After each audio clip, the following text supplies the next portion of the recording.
blessings, everybody. Welcome to the episode of Polygamy Street. I'm your community ambassador, Mr. Robin J. Anderson. I'll give my disclaimer first, all right? Okay. On Polygamy Street, I interview business owners, our community leaders, and our elected officials, all right? So with that being said, I have two persons here.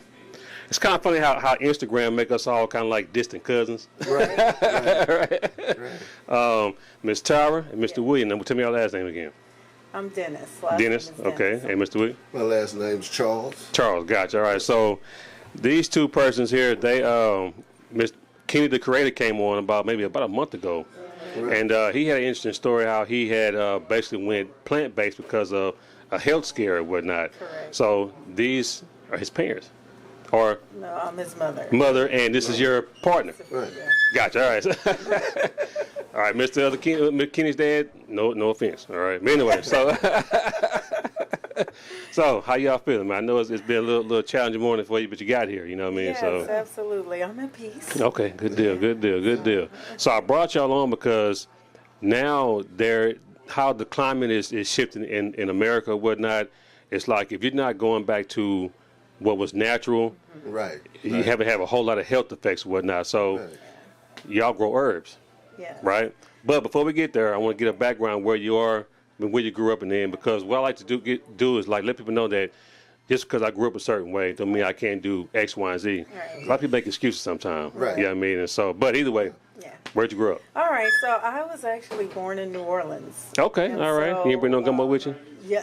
No? Okay, all right. Not this time. All right, yeah, it's too hot. Right. I knew that, yeah. So, I grew up in a little town called LaPlace, which is on the way to New Orleans. Okay, was that before Slidell? After Slidell. It's on the way from I-10, like when you're going to New Orleans from Houston, and right before you get on that Lake Pontchartrain Bridge, that town that sits right before you get on that bridge. Wow. That's where my mother and my family are originally from. I was born in New Orleans. So I was already at that point exposed to natural life, right? Back then when I was born, which is 53 years ago. Okay, all right, not that long ago. Things were natural, right. back there. And so my grandfather actually had a garden and grew their own food. He would take me with him on the tractor, and I would witness them actually pulling out, greens and their own food from the garden. Wow. And of course they had their own animals as well. So everything was a natural way of life. So that's what the seed that was planted. Gotcha. I saw all of that. And then my mother, she was not one that took Western medicine. And so I witnessed that as well. And there are other ways to, I guess, kind of take care of yourself. My mother had never taken any medicine. She was like 70 years old, and she hadn't taken medicine. She just refused to do it. And so she had a heart attack, and at that point, when she started to take these medications, her health kind of declined. And 3 years later, she was gone. Wow. Yeah, Wow. and so that's kind of how things kind of started for me. Gotcha. What about you, Mr. William? I'm William from Trinity Garden. Okay, all right. I know Trinity Garden. Okay. And growing up, I always wondered why they called them gardens. Right? Good point. Because as I was growing up, we didn't have any gardens in the neighborhood. But when I looked at the history of the area and the big lot sizes, right? The history of the area and the big lot sizes and all that, I started to dig into the history of the area. And that whole area was full of gardens. Interesting. Yeah. But it's not like that now, though. It's not like that now. Wow. Which was one of my. That's what prompted me to do urban greening. Was that we need to get back to that. Back to the basics. Right? Gotcha. We need to get back to the garden and back to raising our own food. Back to the interesting thing when looking into the area I grew up in Houston, Trinity Garden. They even had a farmer's market out there. Right? Wow. Where they sold produce and they sold apples and all. Now, what time frame was that? Like the 80s, 70s? It was back in the 50s and 60s. Okay. Right, where people actually, if I would ask the ancestors, right? Go back to the ancestors and ask them if they look forward, and none of the people that they knew ever grew, wasn't growing vegetables and stuff in their yard. They would say, "Oh no," you know, they wouldn't believe it was the norm, right? because Right. everybody had something Interesting. growing to eat in their yard. Wow. Right? Wasn't a real. I mean, it was supermarkets back then, but still, There were supermarkets, but there was also people growing their own fruits in their own yard that offered it to the people. I got you. Right? I'm like a bartering. It was like a bartering Gotcha. deal. Gotcha. You know, where your neighbor had tomatoes and you had greens, and other people had other things to eat. So everybody could go to the grocery stores to buy, their produce. And so growing up in Trinity Garden, I never saw. What I did see was a lot of pecan trees, fruit trees, I love pecans. things that you plant and they last for 50 years. You know what I'm saying? Makes Those sense. things were still there, but the gardens were gone. Right? People forgot. People forgot how to grow their own food, how to cultivate the land, and how to look at the soil and tell if that soil was fertile ground for them to grow, greens or whatever it is that they're interested in eating. Right? Gotcha. Now, so while growing up, and then when you're in like elementary and high school, well, elementary, middle school, and high school, how was the climate? Was everybody still growing stuff, or did it like kind of start fading away? No. Nobody was growing anything. This is what made me, because I've always been interested in plants. I have a plant now, and I'm 54 years old. I have a plant now that I've had since I was 14. Wow. Yeah. Wow. Yeah. So the interest for me started early into plants. And so over the years, I've grown this affinity for growing food and growing, and I wish that a lot more people were as knowledgeable as I am about growing food. And then they would change their perspective on how easy and how hard it is and all of that, right? So getting into cultivating your own food is not difficult. Right. And I think what it is too, because I think our people are so distracted with just everyday life. It's just working, going to work, come home, and you see a fast restaurant, come get something real quick. I think that's what's happening. But then too, in school, if it's not taught in school, it's just Well, let me tell you another aspect of urban greening. You don't have to know. Right? My part of what my company does is I do a subscription model, right? Okay. Where you can pay a certain amount of money, and I'll come in and grow your vegetables for you. Okay. Now, along the way, you can learn from me how to cultivate your own food, right? But and I tried to make it affordable for everybody to be involved in. For say the price of a lot of people get their lawns cut, right? The guy come in, he cuts your lawn looks good, and he drives away, and you get nothing for it other than the other than that service. But with urban greening, you can pay urban greening about the same amount of money, right? And in return, you get greens, you get tomatoes, you get. Wait, hold. We kind of go a little ahead. I want to build up to how we got there. I mean, no, we're good. But I'm glad you said that, because we got to pinpoint and come back to it. So, did you attend college? I did not. Did not. What about you? No. Okay, gotcha.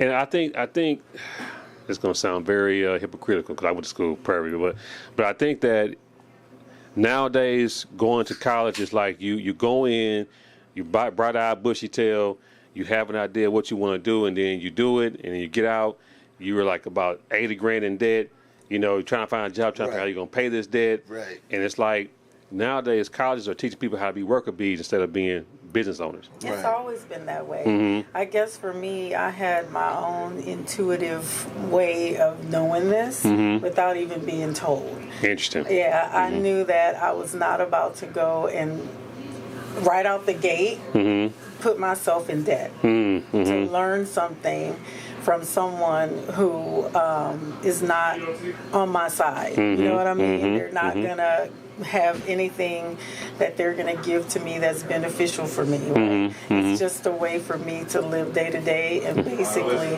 to make money to give back to them. So Good point. it was already there instinctively, and I had no interest of going. And so I really am kind of thankful that I didn't, because I feel like it's a way for them to further program us I agree. into staying in the situations that we're in. I don't have that programming. I was always questioning everything anyway.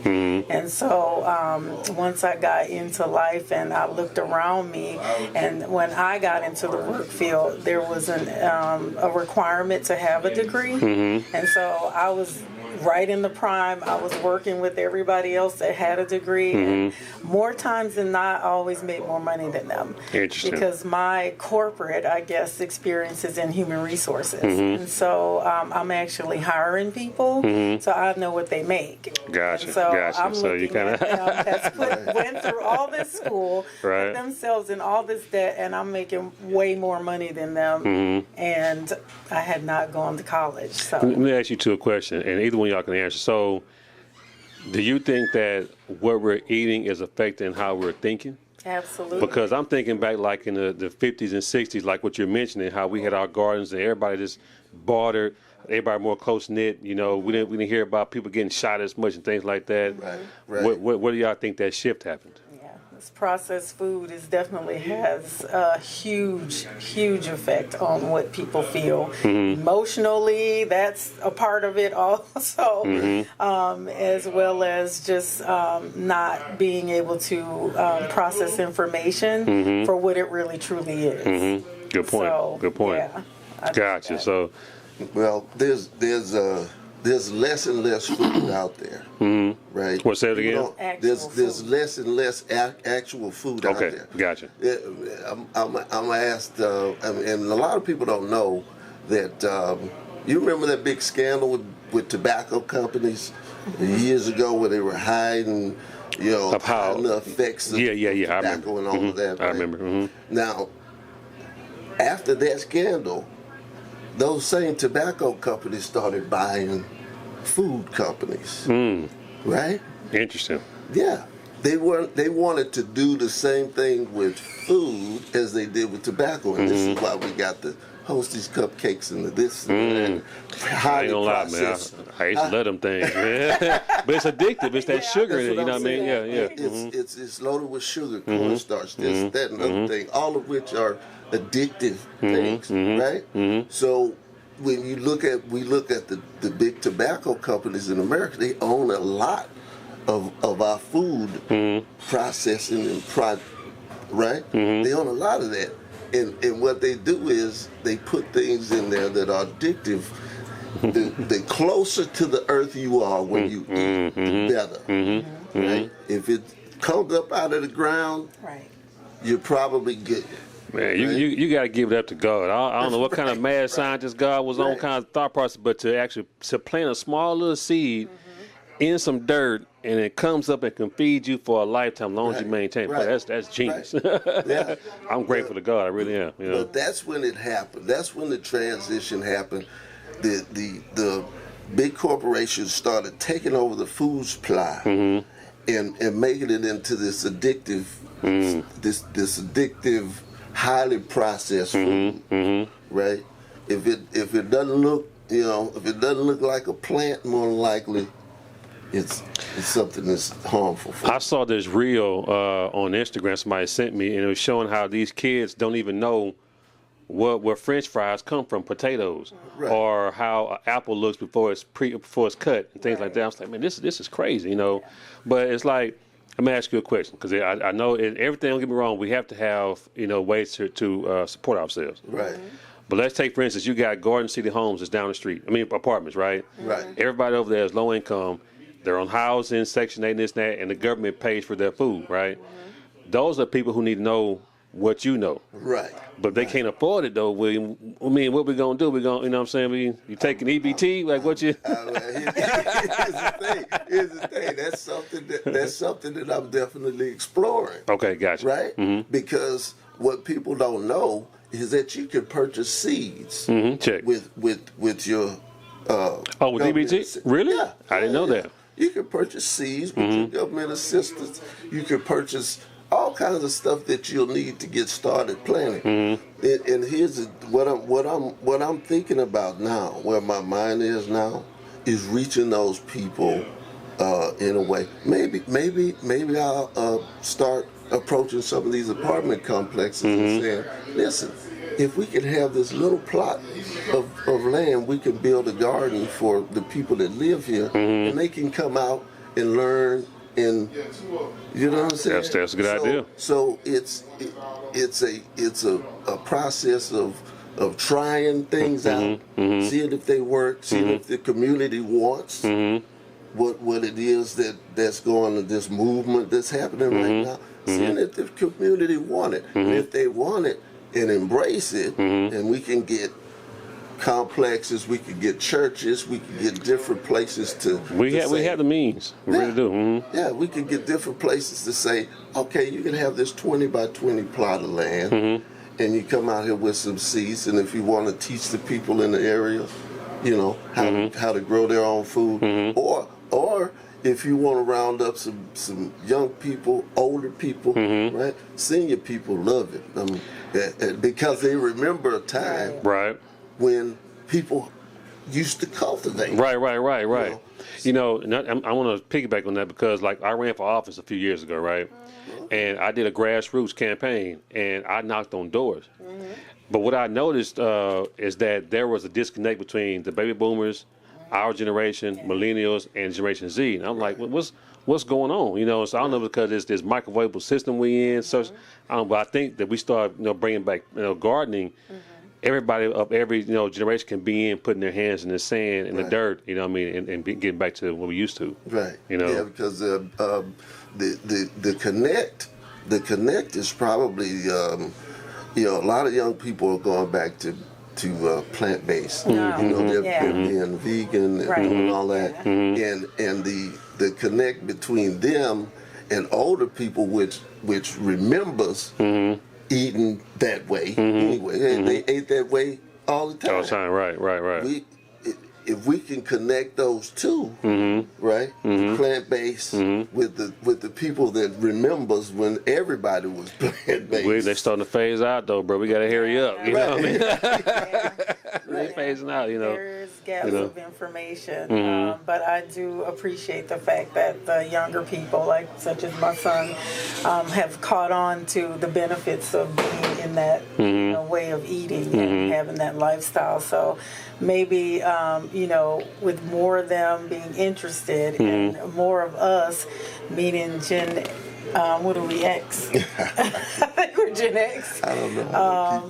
Yeah. We're Generation X. Our generation, We need to go back to what our ancestors or our, mothers, parents, whatever, that way of life, because we need to probably re-educate ourselves on that as well, because we've kind of fallen off, and just fallen into life with the stress and all these things, and we're just trying to survive, right. So we need to get back to that and help with these younger people so that we all can basically heal ourselves. I'm glad you mentioned that because I in my opinion, I think that our generation is we still have a connection with the boomers, yes, but then we ushered in computers, yes, so we're right in the middle. Exactly. And they call us experts because they can't really define what we are. Yeah, really. Right.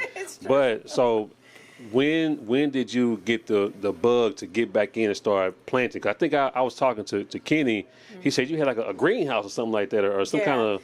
It's in my yard, and actually, William helped me to kind of get it started. Okay. Because I would just go. I was already interested in herbs and the healing properties and everything, and was into that. However, I was going to herbal stores and farmers markets and places like that to get the herbs. And so then The place you're going to, were they people of color, or were they just mainly Caucasian? No, and they're not even Caucasian. Believe it or not, it's Hispanics. Hispanics, right. Heavy. Yeah. Heavy into They it. monopolizing it. I'm going into these farmers markets, and they're telling me, if you take the top of the okra and you chew that every morning, like it will definitely help with diabetes. And I'm looking at this lady like, what? Is that right? Like, so they were the ones that were helping to kind of reintroduce me to things that we eat, right? Not just the herbs themselves, but actual food. Interesting. And how they actually heal as well. So I was like, okay, now I really need to dig down into this. But, for me, I wanted to because, like I said, my grandfather had a garden, and so I was used to that. So, William helped me to get the areas in my yard blocked off, and then we started planting seeds, and so Gotcha. Yeah, we gotta talk about Cameron William. I'm calling him saying Will. Yeah, because I have something I want to grow that's only grown in climates like that's around volcanoes. Right. We'll talk off camera though. So anyways, so with the herbs, like what I see you brought something here. Is that something that's going to help me levitate? Like what is it? I just brought basically what this is a nutritive herbal blend. Okay. And what's in it is alfalfa, moringa, and sea moss. And so these things that are very nourishing to the body. So we obviously know that we're not getting any nutrients or minerals in our food. Right. And so we need to take supplements. But instead of so it's like a tea or okay, gotcha. I deal mostly in herbal teas. To me, I prefer. I do some supplements, capsules, but I really like to do it. I like this better too because with the capsules you gotta swallow them, and it's so I just break them up and I pour them up. So anyway, So this is something that you can take every day because you'll be able to get your nutrients, and minerals that you need for your body. Okay. And then I did bring you some clarity. This is my clarity, and so this is for cognitive function. Okay. And so it helps you to kind of clear your mind so that you're able to speak to, recall things. Interesting. Yeah. Okay. And so these herbs in here, and this blend is for that. So I did bring this, and I also, this is just something that I brought you some Palo Santo and a sage stick. I love Palo Santo. I love it. Yes. I burned some Palo Santo last night. So I did. Okay. But when it gets, I got another one. Okay, I appreciate that. So I bought these for you so you could at least try it. No, most definitely. I'll try it. Most definitely. See what you think. I like teas too, so nothing to help me levitate though, right? No, not in here. All right, got it. Thank you. You're welcome. All right, gotcha. I'll definitely try it out. She mentioned moringa, right? And I have to mention that moringa can be planted here in Houston. Okay. Right? Okay.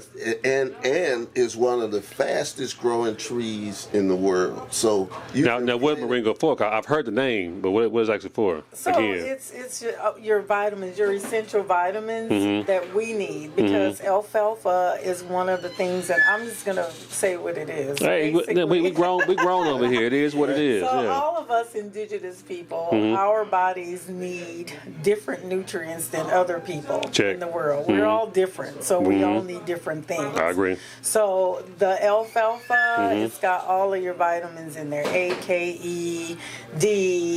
It's got magnesium, zinc. Yes, all those things are found on top of the sea moss as well. So in the moringa is the same thing. If you just had moringa and you took that, or alfalfa and you took that, those things alone will give you what you need. Interesting. Yeah, to help your organs and your body to kind of keep its function and in healing place. Now I wanted to ask you a question. That's interesting. So it's kind of weird that I'm talking about this, but so we know that when you have a garden, there's worms in there. right? Right. And they say it's good in some capacity, right? Now, our bodies have parasites too, Absolutely. but people say that we got to get rid of the parasites, Yes. which is kind of a an oxymoron. Because they say we come from the earth and this and that. So how are we gauging what's a good parasite and what's not? So your body does have a what they call a good bacterium and a harmful bacterium as long as well. I can't even talk with as parasites. And so your body, when you have these cravings, when you say, I feel like eating. You like sugar and stuff. Yeah. Those are your parasites that are calling into. But how something that small can go into your brains and give me sugar, you know? Trust me, they're living organisms, right? Wow. And so Wow. their communication, they have a way of communicating. That's spooky. Yeah, it is though. I mean, and it's 100% real. And so I do actually have a parasite cleanse that will actually get rid of from the eggs, the larvae, and the actual parasite itself. Gotcha. That's a process, and you'll notice the difference that once you do have a clean, gut, and those parasites are not there any longer, that things will change for you. Your skin will look better. You won't have those cravings. You'll probably lose some weight because you're not eating as much. Right. But we get those parasites from food. I've heard that, Yes. mainly like fish or meat. In a That sense. meat, it's the red meat mainly, especially people who don't eat red meat all the way cooked. Then yes, they come in through there, and so they do have a way of communicating to your communication system. That's crazy. I mean, but it's smart, but it's crazy. Like, you know what I mean? But, wow, We don't realize the one thing that we use every single day that we know nothing about is our body. So we are here in these bodies every day, and we have very little knowledge around how our bodies and our organs work and what we need to be doing to keep our bodies healthy. Basically, our bodies, every organ in our body is situated to keep us healthy and to be able to heal ourselves and regenerate like we need to, right? But we keep intaking harmful things as these foods and all this, even the environment itself, the air, our cell phones, we're on those all day in front of the TV, and everything has an effect on our bodies. And it really makes our organs stress. And that's when you start to get these diseases because your body your organs are so stressed out by trying to process and get things in and out, detox and everything that we need to do, that it gets tired. And so now... I just thought about something, Tara. So they say we have two brains. One here and one here. Absolutely. So if the parasites are here, that means that they... Okay, all right, I get it. All right, I got it. Okay, all right. So tell everybody, first of all, if you're on social media, where they can find you at, if they can come, surrender your services and stuff like that. Okay, so I am, Andaye is the name of my Andaye Holistic Healing. It's ANDAIYE. Holistic, like HOLIST. IC, and then healing. Gotcha. So I'm on Instagram, but my actual website is holistichealing.online.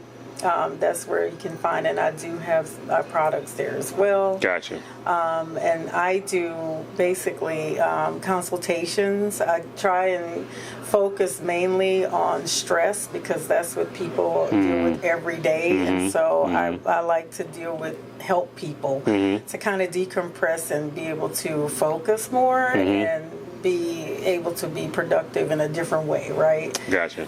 So that's what I like to do, and I kind of focus on, but I do medicinal herbs, and I do help people with actual... When you say medicinal, you talking about 420 medicinal, or... I don't have that at this point. However, grow from the earth. It does, yeah. I don't have that. However, I do have other herbs that they address everything just as well. Gotcha. All right. William, what about yourself? Are you on social media? Or? I am on social media. You can find me on Facebook or Instagram, TikTok, right, at Urban Greenly. started this part of Urban Greenly this year because I want to bring everybody back to growing their own foods. Gotcha. And so I thought to myself, you know what would be good to have a subscription model for busy people, right? You mentioned that. That's right. Yeah. That put in that 60-hour work week. They don't know anything about plants. They don't know anything about. I can help with that, right?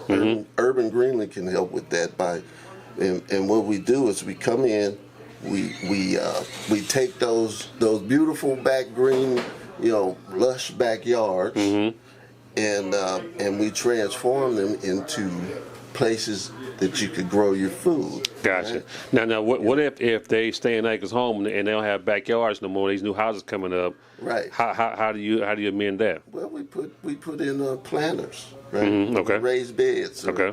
Or we'll find a way. That's what Urban Greenly does. Gotcha. Come into your space and figure out where it is that you can grow. Okay. Grow your own food. Okay. Good deal. Good deal. So it's a subscription-based model.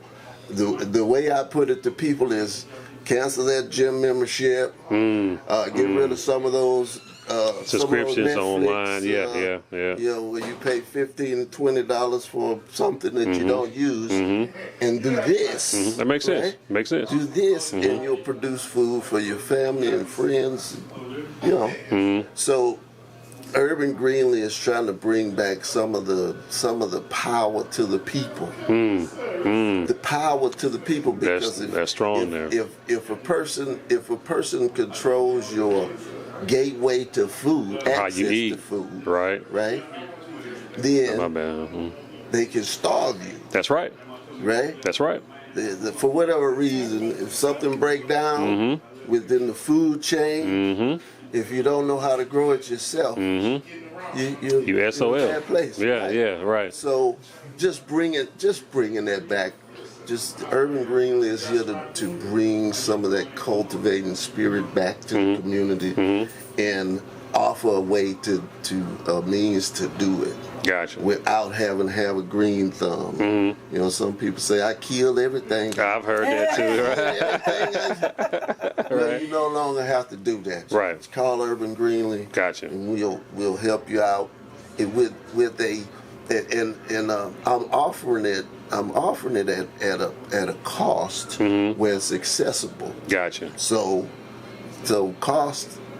You know what? And as I'm thinking about this too, William, you're going to create jobs for this, because once your demand gets past, what your bandwidth, for lack of a better word, you got to start bringing people on and whatnot and stuff. That's really, to me, that's how we can affect our communities better, by employing people. Right. Because our commerce is what make things move. You know what I mean? And so, here's I got you. It's interesting that I didn't even know that some of these small community colleges teach farm classes, right? But why don't I know that? Right. It's because these people are learning to do that, and they're not bringing it out. They're not. Right. They don't have a medium. Right. Like a community liaison to say, this is what our college is doing. Like something like that. Well, this is what our colleges are doing, or they don't have a way to make money doing it, right? And with Urban Greenly, right? If I push this out and people accept it, right?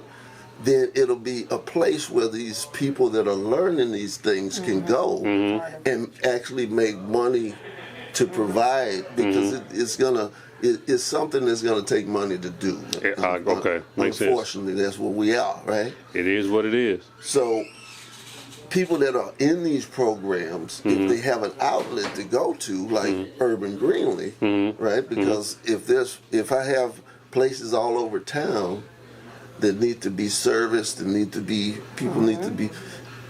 I can use those people from those community colleges, and they'll have an outlet to, exercise their studies. Gotcha. Yeah, that's we. You know what? Y'all got to come back, man. 'Cause I'm thinking about how, even if we don't utilize the colleges, how we can utilize our own network. You know what I'm saying? 'Cause I think because everybody don't go to college. Right. You know, but people they feel more comfortable with Tara or with William, you know what I'm saying, with Robin or whatever. So we got to figure out ways of how to unify our efforts, you know, and then move forward, you know. Because that's really what my podcast really is about. It's about unifying a network of people. We all got our businesses and whatnot. And once we start spending amongst each other, that's how we create a network and then kind of go from there, you know. So that's really what it's about. I think that we're just now coming into a place where people are open to doing that. Because before we were so programmed to, oh, this person's jealous of me. I don't want to tell them what I got going on because they might try and steal this or do that. You know what I mean? It was also divided. I agree. It's very divisive. Individual, and nobody really wanted to work with each other because we were that's the program. That was intentional. I agree. But now we're starting to see that we have to do something as a people to kind of collectively raise ourselves up, right? Because we are not even considered at the tables anymore. We're always begging to go to somebody else's table, and we have a table. I agree. People, we have a table. I may get a little backlash from this, but I think the integration was the best and worst thing that ever happened to our culture because. It's like we were in the 50s and 60s, 70s. Acres Home was a self-sufficient neighborhood. But soon integration hit, people started going out of our community and say, you know what, their ice is colder now. Let me go over here and get that. You know, but ice is ice. You know what I mean? So, you know, but you know, it is. I think there's a major reset happening. Despite of what the current president and his interim vice president, who was anyway, it is what it is. But there's reset, and I think that is. As interesting as it may sound, like even through all these from 1 to 47, our conditions haven't really changed. But we still here surviving. You know what I mean? So, but you know, I got my soapbox, man. We are resilient. Very resilient. Very resilient. I think the climate in the government was pushing us to come together, and I think that obviously social media is bringing us more together too, and we're actually open to realizing what's happening to us. And so some people are like, "No, we need to do something else." Right. I agree. I want to add this that. I like the movement that's happening right now. Love it. We as black people Absolutely. need to get better at identifying talent. Check. And we need to get away from trying to do everything ourselves. I agree. Because if a person, say like yourself, right, has a podcast, is nice. I mean, invite us back. Yeah, most definitely. No, yeah, you're definitely coming back. But what I'm saying is that right there is your focus and your whatever. Our focus is something different. If we can all come together and you use your talents, Tara used her talents, I use my talents, and we come together and create a network of talents. Yes, sir. That's right. Pushing. Instead of me trying to do my marketing for myself, right? There may be this brother over here that's a marketing guru. I mean, they already know what to do instinctually, and they're driven to that. And if we could get together as a group and make up. Yeah, we need to help each other. Make up this network. It's already happening, William. That's why we're sitting here. The collaboration. It's already happening. You know what I mean? So, you know. I said we can go on for a while, but I want to leave y'all with this statistic. There's a guy named Claude Anderson with a book called Powernomics, and we are 14% of this country. We spend right now $2.2 trillion a year on consumer goods. He said by his analysis that when all 14% of us deal with each other, every one of us will be millionaires within 5 years. Absolutely. If we That is absolutely. That is definitely possible. So I think it's just the knowledge and the education and the mindset. So we're saying that we see this shift and the change. And so I think that we're going to be in a better place in the next 5 years. I feel the same way. People think, and this system actually was made to burn. Absolutely. And it's been said, from Rome on down and whatnot, but. Either way, it is what it is. We're going to keep pushing. We're going to focus on us. Not what that guy going on. It got nothing to do with us. Clearly, it hadn't been done with us. But anyway, so But y'all make sure and go to my website, PolyGreensFarmer.com, get a T-shirt. I don't sell herbs, but I sell T-shirts and whatnot. I'm on Instagram and Facebook and YouTube and TikTok at Plig Street, y'all. So y'all go make sure and support my friends here. All right. Until next time, y'all.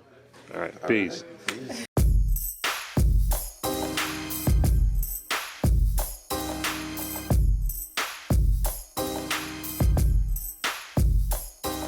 Want to give a shout out to Politically Street, man. That's one of the coldest names you can have. Because we out here in these streets, but these politics is trickling down, so it's all intertwined, man. So we got to figure out how to work it the way we work. So shout out to Politically Street.